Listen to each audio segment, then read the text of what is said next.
सब काम हो रहा है। मेरा आपकी कृपा से सब काम हो रहा। हरि बोल।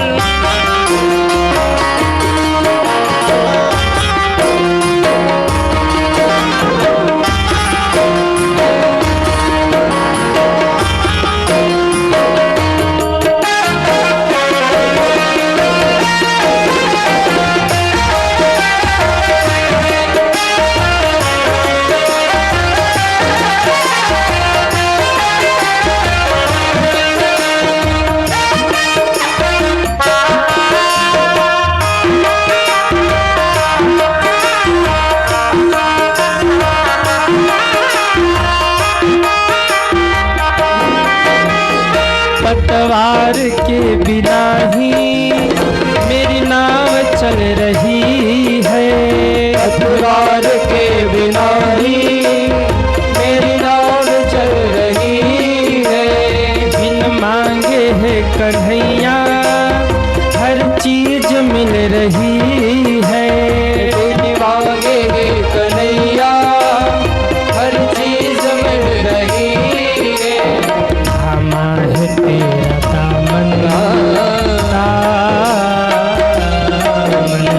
थामा है तेरा दामन, आराम हो रहा है। मेरा आपकी कृपा से सब काम हो रहा है। मेरा आपकी कृपा से सब काम हो रहा है। आपकी कृपा से सब काम हो रहा है। हरि बोल।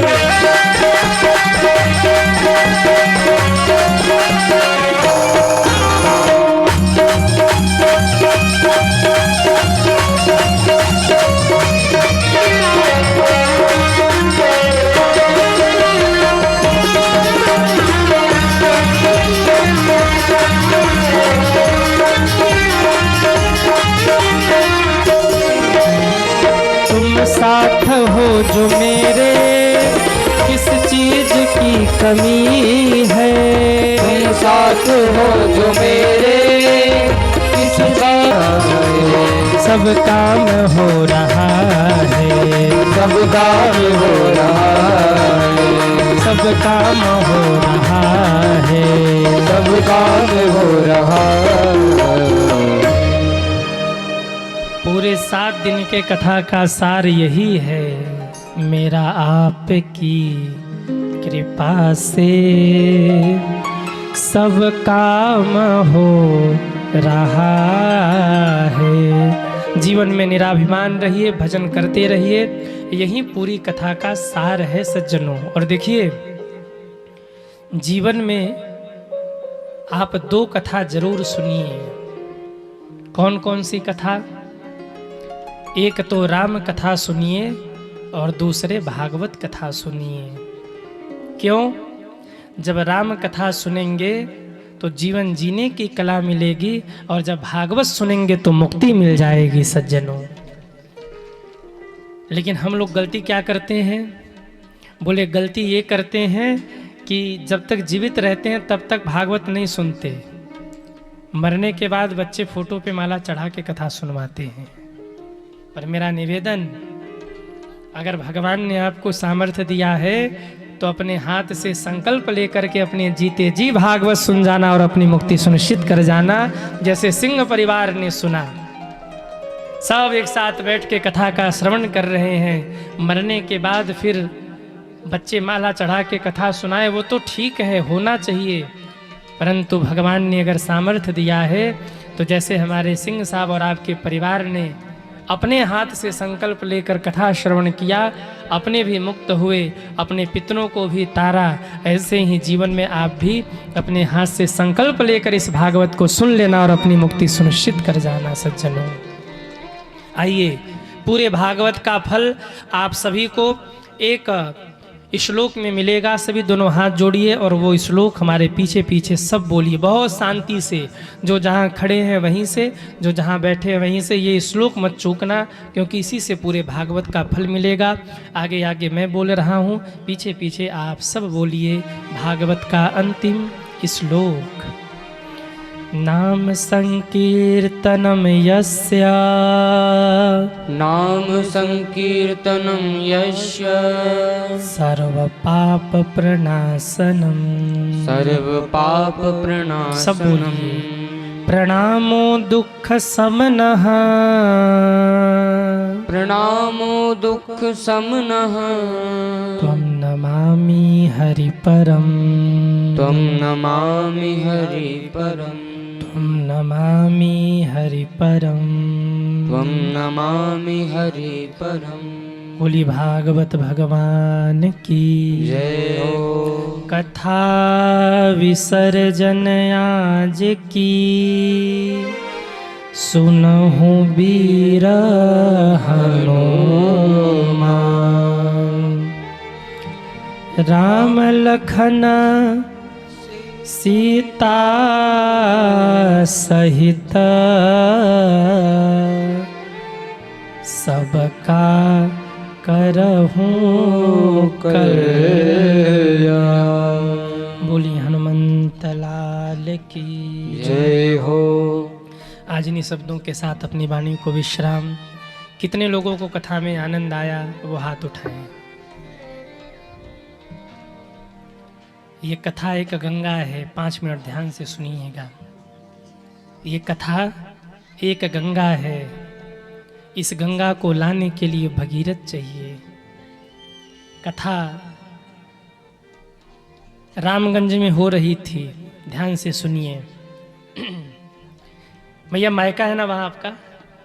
आए मायका है ना? मैया कथा सुनने गई थी, बेंगलोर वाली मैया। सिंह साहब भी आए। हमारे एक परिचित बेंगलोर में रहते हैं, हमारे माताजी पिताजी के परिचित, चूँकि हम लोगों को तो कथा के क्रम से फुर्सत नहीं, तो मैया से उनका संपर्क था। सुना कि वहाँ कथा हो रही तो फ़ोन किया और मैया आई। 2 मिनट मिलने के लिए आई थी और कौन जानता था कि उस 2 मिनट की मुलाकात से 2-2 जगह कथा का आयोजन होगा। ऐसा भाव जगा कि इच्छा हुई मैया की बेंगलोर में कथा हो। फिर सिंह साहब आए, इन्होंने कथा को सुना, हमारे श्री वीरेंद्र सिंह जी। फिर ये कथा को खींच करके बेंगलोर ले गए। जब बेंगलोर ले गए तो यहाँ के लोगों का था कि गांव में कथा क्यों नहीं करवा रहे, यहाँ भी तो होनी चाहिए। तो फिर ये भगीरथ बने, काशी से अमेठी, अमेठी से बेंगलोर तक कथा खींच के ले गए। फिर ये भगीरथ बने। जैसे भगीरथ ने तप किया और गंगा को धरती पर प्रकट किया, ऐसे ही हमारे श्री वीरेंद्र सिंह जी और आपकी धर्मपत्नी ने प्रयत्न करके इस नेवादा की धरती पर कथा गंगा को प्रकट किया। ये भगीरथ है, इसलिए हमारे श्री वीरेंद्र सिंह जी और मैया के लिए एक बार जोरदार ताली आप लोग बजाइए। लेकिन मेरी बात यहीं तक सीमित नहीं होती। जब गंगा आई ना, तो गंगा की धारा बहुत तेज थी। ऐसा लग रहा था गंगा पाताल में चली जाएगी।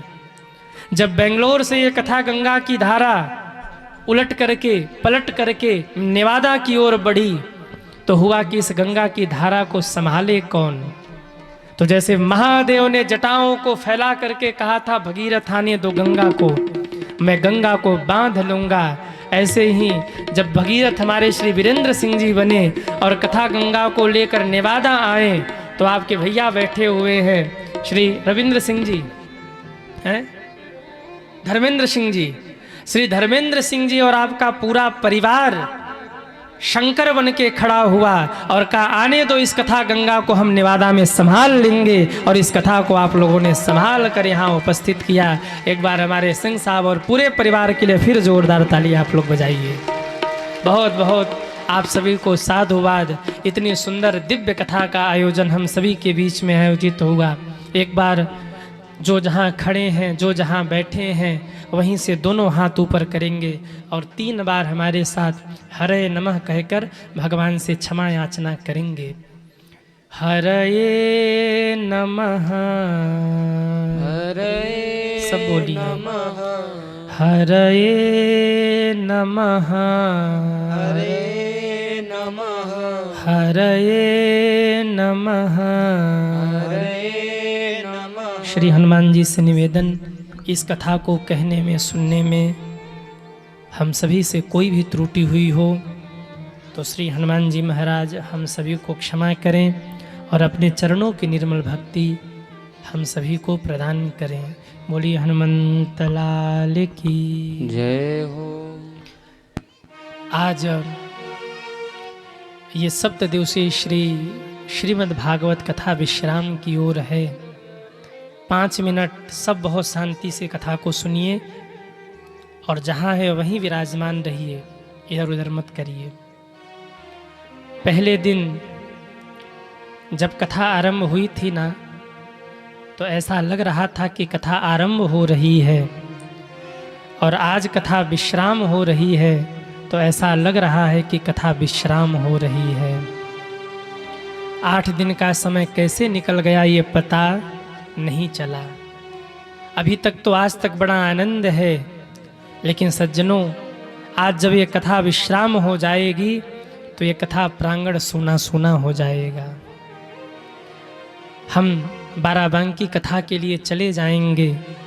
अभी तो ठीक है, कथा चल रही, लग रहा कथा चल रही, लेकिन जैसे ही कथा विश्राम होगी और भगवान के यहाँ से विदाई होगी, ऐसा लगेगा जैसे कुछ खो गया, ऐसा लगेगा जैसे कुछ था जो चला गया।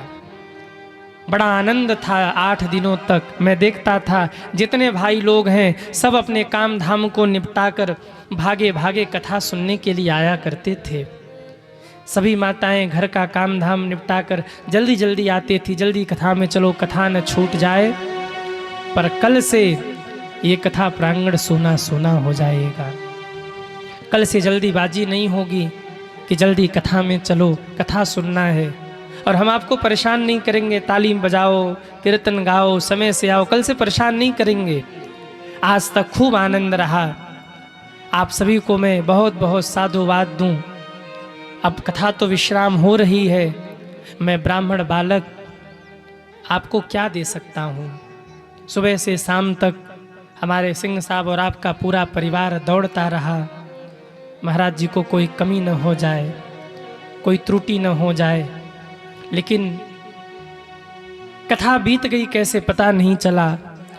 जाते जाते मैं ब्राह्मण बालक आप लोगों को क्या दे सकता हूँ, केवल एक निवेदन प्रभु के चरणों में करता हुआ अपनी वाणी को विश्राम करूं।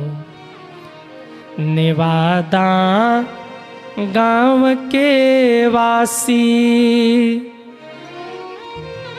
सदा खुश रहना,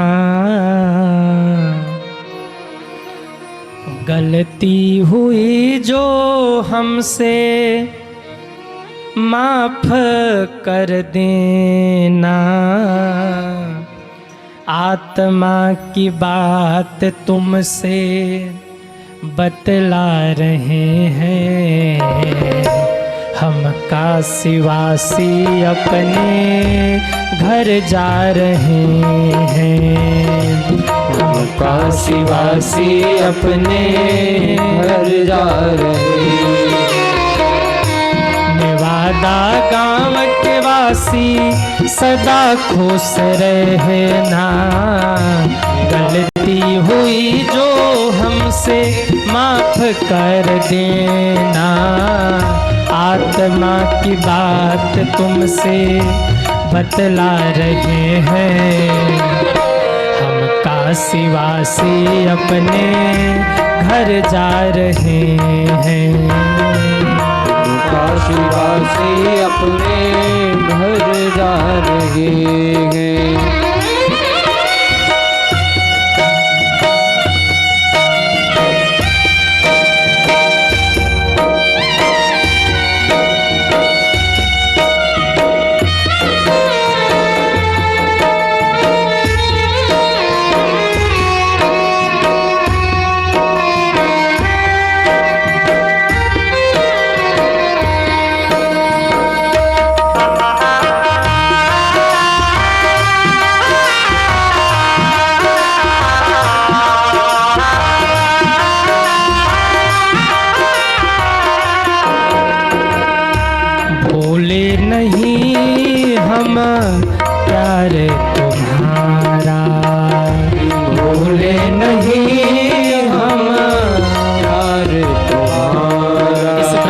बालक को इन 8 दिनों में 7 दिनों में जो आपने स्नेह दिया, जो आदर दिया, वो मेरे लिए आदरणीय है।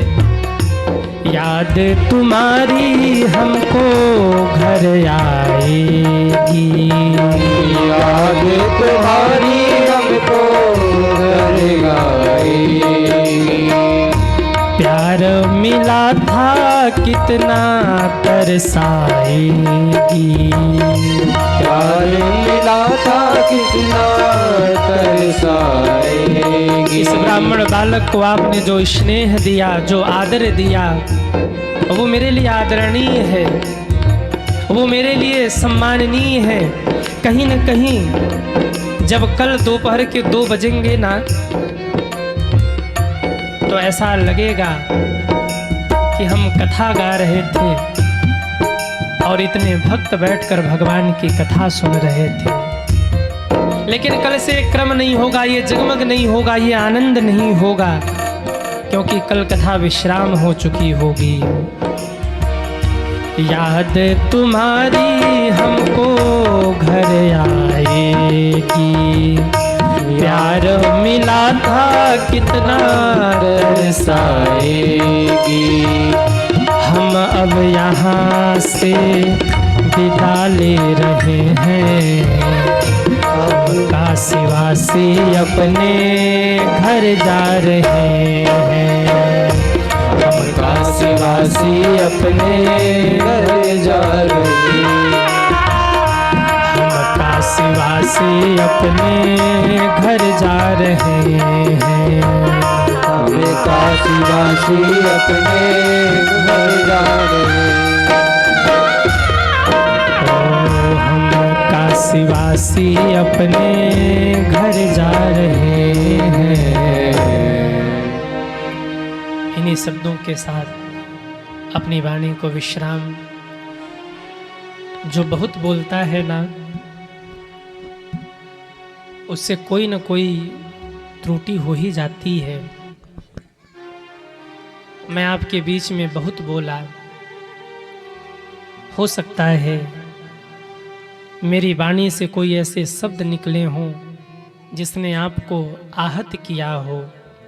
मैं ब्राह्मण बालक अपनी झोली फैला करके कहता हूँ, मेरे उन शब्दों को मुझे वापस कर देना। काशी जाऊँगा ना, गंगा जी में प्रवाहित कर दूँगा। पर कोई बात अच्छी लगी हो, अपने जीवन में उतारना। आपका कथा सुनना सार्थक हो जाएगा और हमारे सिंह परिवार का कथा करवाना सार्थक हो जाएगा। बस इन्हीं शब्दों के साथ आप सब पे भगवान की कृपा बनी रहे, सदैव प्रसन्न रहिए, आप आनंदित रहिए। अपनी वाणी को विश्राम। आप सभी को सादर जय श्री राम।